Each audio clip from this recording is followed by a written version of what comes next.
E vamos agora ao capítulo 4: Causalidade, tempo e formas de mediação. Mesaros destaca que o sistema do capital não trata as causas dos seus reais problemas, como causas. Ou seja, ele não vê as causas como algo que faz parte da sua própria estrutura, mas sim como se fosse algo ao nível superficial. As soluções encontradas para os problemas que advêm desse sistema do capital, essas soluções se resumem a ajustes nos efeitos e nas consequências. Dessa forma, pessoal, não se questionam aqui as bases causais. Não se pensa a longo prazo. O que nós temos são meras ações paliativas, diante dos problemas que vão surgindo em decorrência das próprias causas desse sistema sociometabólico do capital. E ao focar apenas em elementos superficiais, em paliativos, há aqui a falta de uma perspectiva de futuro. Há uma negação do futuro.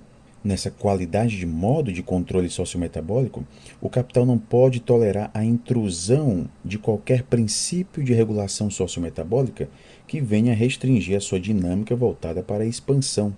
E enquanto existir objetivamente um espaço para essa livre expansão, o processo de deslocamento das contradições do sistema pode avançar sem nenhum tipo de empecilho. Quando as coisas não vão bem, ou seja, quando há uma falha no crescimento econômico e em seu correspondente avanço, as dificuldades são diagnosticadas em termos do raciocínio circular, que vai evitar justamente as causas reais, as causas subjacentes a esses problemas. Cria-se, portanto, a ilusão de que o modo de controle sociometabólico do capital não precisa de nenhuma mudança fundamental. As mediações de segunda ordem do capital constituem um círculo vicioso do qual aparentemente não há fuga. Essas mediações de segunda ordem, pessoal, se contrapõem às mediações de primeira ordem. Essas mediações de primeira ordem diz respeito justamente à produção daquilo que é essencial para o homem, daquilo que é de fato útil para o homem. E as mediações de segunda ordem são necessidades fabricadas. É como se a gente tivesse aqui a criação de necessidades que não precisariam existir. O capital ele faz com que o homem tenha necessidade de certos produtos, sem os quais ele poderia existir perfeitamente, ele poderia conviver perfeitamente. Então, as mediações de primeira ordem dizem respeito principalmente àquilo que de fato é útil para o homem. Então, pessoal, a grande meta aqui da transformação socialista radical deve ser o próprio sistema do capital com todas as suas mediações de segunda ordem, e não apenas a expropriação legal das personificações capitalistas privadas do capital. Os defensores do capital gostam de descrever a ordem existente como uma espécie de predestinação divina, para a qual não houvesse alternativa civilizada. Muitos deles projetam as relações capitalistas de troca até mesmo à aurora da história, eliminando assim a sua contingência, a capacidade histórica de transcendência. Pois bem, é impossível a gente ter aqui controle sobre as determinações alienantes, desumanizantes e destrutivas do capital sem a gente compreender a sua própria natureza. Segundo Marx, a natureza do capital permanece a mesma, tanto em sua forma desenvolvida como na subdesenvolvida. O papel socialmente dominante do capital em toda a história moderna é óbvio. No entanto, é importante a gente aqui destacar que é possível, sob certas condições, uma dada natureza se desdobre e se realize, seguindo suas próprias leis internas de desenvolvimento, desde a forma subdesenvolvida até a forma da maturidade.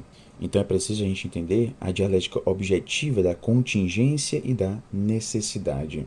A natureza inalterável do capital torna esse capital eminentemente próprio para a realização de certos tipos de objetivos na estrutura sistêmica de suas mediações de segunda ordem e total e poderosamente hostil a aceitar todos os tipos que não se ajustam à rede estabelecida da segunda ordem de mediações, não importando quão vitais forem os interesses humanos em suas raízes.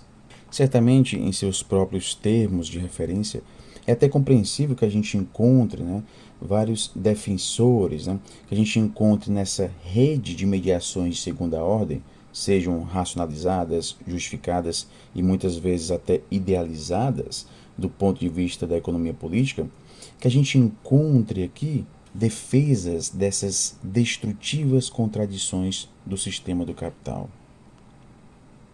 E uma vez aceito sem contestação o fato de que a ordem das coisas vigente corresponde com plena adequação à racionalidade do real, qualquer problema concebível tende necessariamente, pelo mesmo raciocínio, a ser encarado como plenamente resolvido em seu próprio tempo e local. Então, pessoal, diante de tudo que a gente vem discutindo até aqui, né, é muito forte a difusão da crença de que não existe alternativa. A constituição do sistema do capital é idêntica à emergência de sua segunda ordem de mediações. O capital em si não passa de um modo e um meio dinâmico de mediação reprodutiva, devorador e dominador, articulado como um conjunto historicamente específico de estruturas e suas práticas sociais institucionalmente incrustadas e protegidas. Somente uma alternativa de mudança estrutural, sistêmica e totalmente abrangente é viável com alguma esperança de sucesso. E não podemos nos esquecer, né, pessoal, que a formação do Estado moderno foi essencial para o triunfo global do sistema do capital. O capital se tornou no mais poderoso extrator de excedentes conhecidos da humanidade. A abordagem de Hegel foi de longe a maneira mais engenhosa de tratar as contradições do sistema. A acumulação de evidências das impressionantes transformações históricas não poderia ser simplesmente ignorada ou negada. Ela tinha que ser subordinada aos limites estruturais das mediações de segunda ordem do capital, redefinindo o significado de qualquer dinamismo legitimamente viável. Hegel acaba celebrando aqui o espírito do mundo, né? A realização do espírito do mundo. E é com a realização desse espírito do mundo é que a gente teria terminada a história, né? Uma história turbulenta. A história termina justamente com a ascensão da burguesia ao poder. Então, pessoal, esse sistema que era transitório, né?